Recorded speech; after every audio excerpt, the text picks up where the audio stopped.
The trees whisper secrets of unreturned love in this place that I've come to know, which really wasn't much of a place after all. I remember it was December, the year was 2036, it was the day of my death.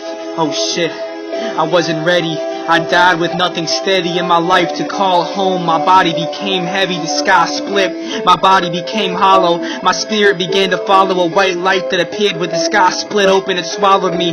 My soul itched. Get it off of me. It's gotta be the worst dream. And what sucks is my mind was trapped in the year 2013. I screamed and the momentum and energy shifted. A dim lamp lit this room that I found myself sitting in. Some demon lifted my head and I saw a little girl cutting her wrist on the other side of the bed. This is hell, it's torture. I told myself to stay strong, and since my mind is trapped in the year 2013, I don't know what I've done wrong. And the little girl got up, blood all over her wrist. She told me to follow her, to see what I've missed in those 33 years.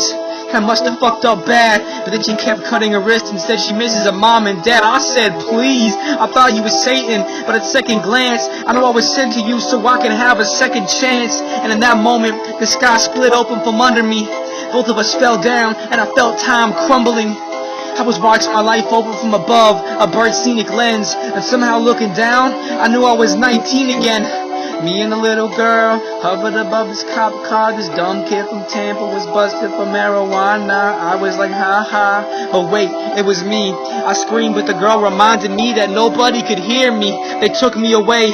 I cried and it started raining. Then out of nowhere, me and the girl wound up in a gas station. It was a 30-year-old me with what seemed to be my wife and daughter. They were pretty brunette girls, but it seemed like they've seen a lot. So I was applying for this job because I was homeless and hungry. After 2 arrests, no one hires and I needed some money. The little girl explained this situation with empathy. How I let my external circumstances get the best of me. I told her I could fix it. She said it's too late. So because no one could hear it, I cried, and then it started raining again.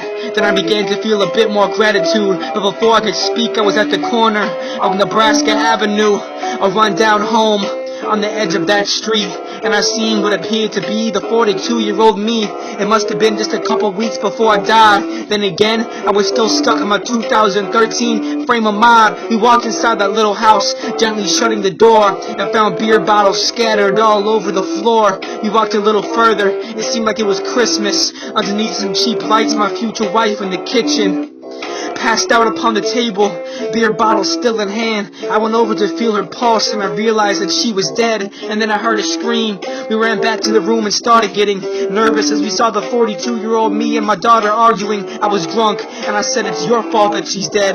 Then I blew my brains open, falling onto the bed.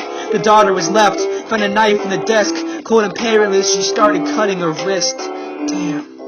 It was terrible, disturbing, and after all I'd seen, I began to ask the little girl what it all means.